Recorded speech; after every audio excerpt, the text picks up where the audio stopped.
Silas knew his dog. That was the thing he kept coming back to later. How certain he had been. Not guessing. Not assuming. Certain.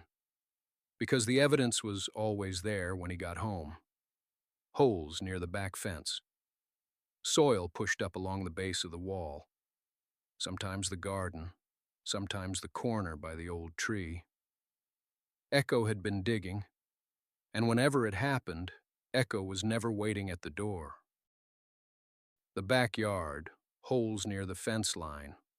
Fresh soil, displaced. Inside, no movement near the entrance. Silas would find him at the far end of the hallway. Body pressed close to the floor, ears pulled flat. Eyes directed somewhere toward the baseboard, never forward, never at Silas. And the conclusion arrived before he had to think about it. He knows. What made it feel obvious was the timing. Echo wasn't reacting after Silas pointed at the yard. He wasn't reacting after a changed tone or a raised voice. He was already still, already lowered, before a single word had been spoken. To Silas, that was the clearest evidence of all. A dog that didn't understand what it had done wouldn't retreat before anyone accused it of anything. So Silas responded the way the situation seemed to call for. He let the weight of it show, changed his posture when he walked toward the yard, lowered his voice in a way that made it clear he had seen it. He knew. Echo would sink a little lower.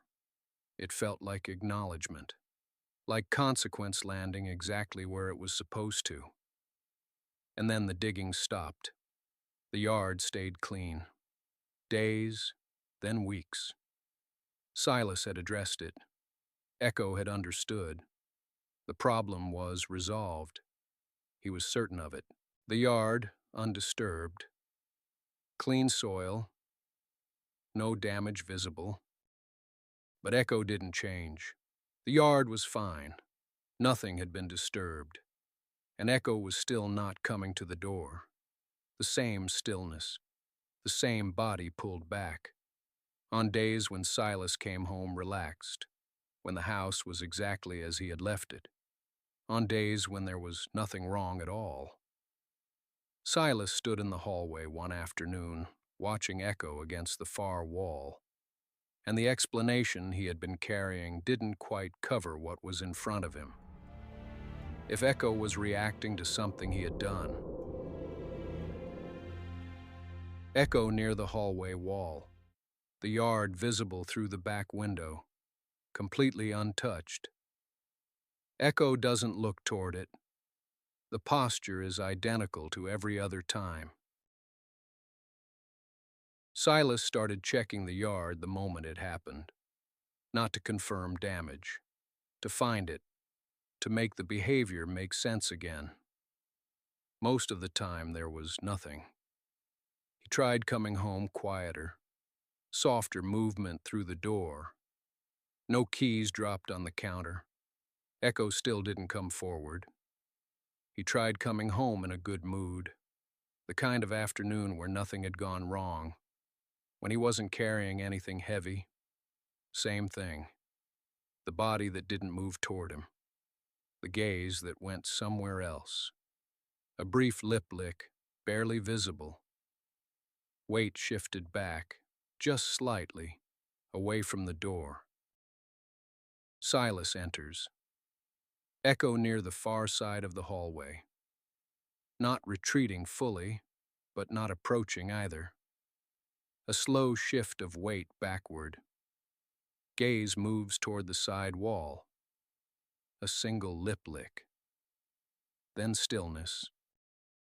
The yard had nothing to do with it. The behavior appeared regardless of what Silas found or didn't find when he got home. He started paying attention to the details. On the days Echo hesitated near the kitchen doorway, pausing before crossing the threshold, glancing briefly in Silas's direction and then away, Silas would trace it back. What had happened that day? Most of the time, nothing. Nothing he could point to. Nothing that explained it. The behavior is consistent, but the cause isn't. And that's usually the first sign you're looking at the wrong explanation. Silas kept returning to the same detail. The behavior was already present before he reached the hallway, before he opened the back door, before he said anything. Echo wasn't reacting to the yard. But if not the yard, then what? Most people watching this have had a version of this moment, coming home to a dog that looked guilty, checking, finding nothing, and letting it go. Filing it away as one of those things dogs do that doesn't quite make sense. What Silas was starting to notice was that it happened too consistently to be random, too predictable to be coincidence. The behavior had a pattern. He just hadn't identified what it was tracking yet. A dog at the entrance to a room, pauses at the threshold, looks toward the person inside, looks away, waits, then enters slowly. Nothing has happened. The hesitation is there anyway. Here is what Echo was actually reacting to. Not the holes, not the damage, not a memory of digging. Silas. The pace of his steps through the door, the particular weight he carried on certain days, the quality of silence that arrived just before a difficult moment. Dogs track this kind of information with a precision most people don't expect. Posture, facial tension, breathing, the way a person moves when they're already looking for something wrong. There is also evidence suggesting dogs may detect physiological changes associated with human stress through scent. Shifts invisible to human perception, but entirely readable to them. Echo had learned that Silas's arrival enough times was followed by pressure, and so the arrival itself became the signal. The holes were gone. The anticipation of what came after them wasn't. Silas at the door, Echo at the far end of the hallway. Already still, already looking away. The yard untouched behind the back window. In 2009, cognitive scientist Dr. Alexandra Horowitz designed a study to examine exactly this. Dogs were left alone with a treat they were told not to eat. When owners returned, some were given accurate information. Others were told the opposite, that their dog had eaten the treat when it hadn't. The owners who believed their dog had misbehaved responded with a stern, accusatory tone, and the dogs that had done nothing wrong displayed the full sequence: lowered body, averted gaze, the retreat, the moment that tone arrived. The behavior didn't require the act. It only required the atmosphere. No damage, no evidence of wrongdoing. A dog's body lowering in response to a shift in human energy. The situation is entirely different. The behavior is identical. Now stop thinking about Echo for a moment. Think about your own dog. Think about the last time you came home and something in the greeting felt slightly off. A dog that didn't come to the door the way it used to. A dog that approached and then stopped, just short of where it would normally reach you. Think about the dog that used to follow you from room to room and somewhere along the way started waiting to be invited. The dog that flinches, briefly, when you move quickly toward the leash. The dog that has become, over months, quieter than it used to be. In a way that's hard to point to, hard to explain, but present. These changes rarely arrive with an obvious cause. They don't come with a moment you can trace back to. They accumulate, they become normal, and then they become the dog. That's the trap. It doesn't feel like a misunderstanding. It feels like you've figured it out. Most behavior problems don't begin with behavior. They begin with a misinterpretation of what the behavior meant. And once that interpretation becomes fixed, once the guilty look becomes proof of guilt, once hesitation becomes stubbornness, once the dog pulling back becomes attitude, it becomes very difficult to stop and ask what was actually being communicated, what the dog was trying to say, in the only language it has. A dog at the edge of the hallway. The owner has just arrived.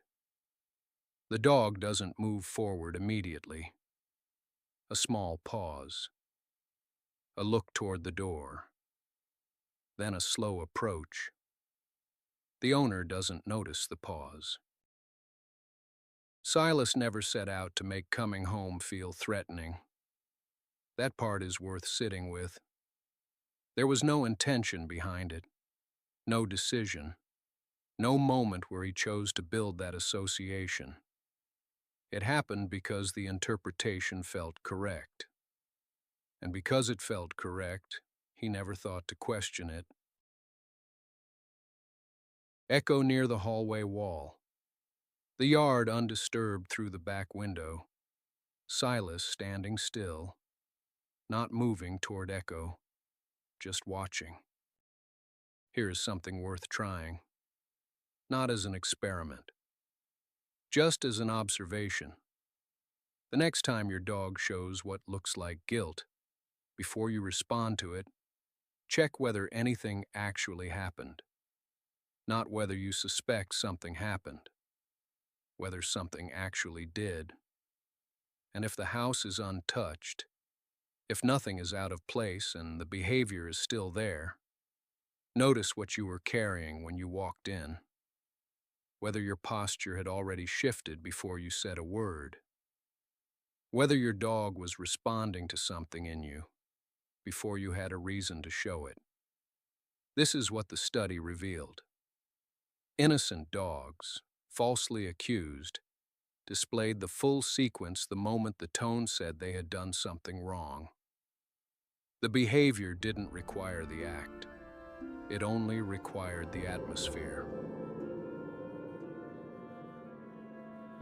If you're watching this because something in your dog's behavior hasn't responded the way you expected, or if you're watching because Echo's story felt familiar in a way you're still thinking through, both of those are worth following. There's more in the description, not a quick fix, not a training shortcut. A way of looking at behavior that starts with understanding what the behavior's actually saying. Whether you're dealing with something specific, or simply wondering what your dog has been trying to tell you that you may have been missing. If you're struggling with a behavior problem, or if you want to better understand what your dog is actually trying to communicate, the complete program we recommend is linked in the description below. It's a really good place to start. Silas eventually stopped bracing when he came home. He came through the door differently, slower, quieter, without the weight he used to carry in. It took time, but gradually, Echo stopped waiting at the edge of the hallway. Some evenings he was already near the door by the time Silas reached the kitchen. Not every day, but enough. Try the observation at home. Come in on a calm day. Nothing wrong, nothing disturbed. Pretend to have a firm posture, a more rigid look, as if you were angry with him, and watch what your dog does before you say a word. Leave what you notice in the comments. It's an incredible study to do together. A lot of these patterns only become visible once you start watching for communication instead of watching for evidence. Echo at the edge of the hallway. Silas at the door. No tension, no retreat, just a dog watching a person come home.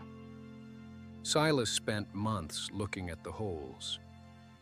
Echo spent those same months looking at Silas. The holes were never the message. They were just the part that was easiest to see.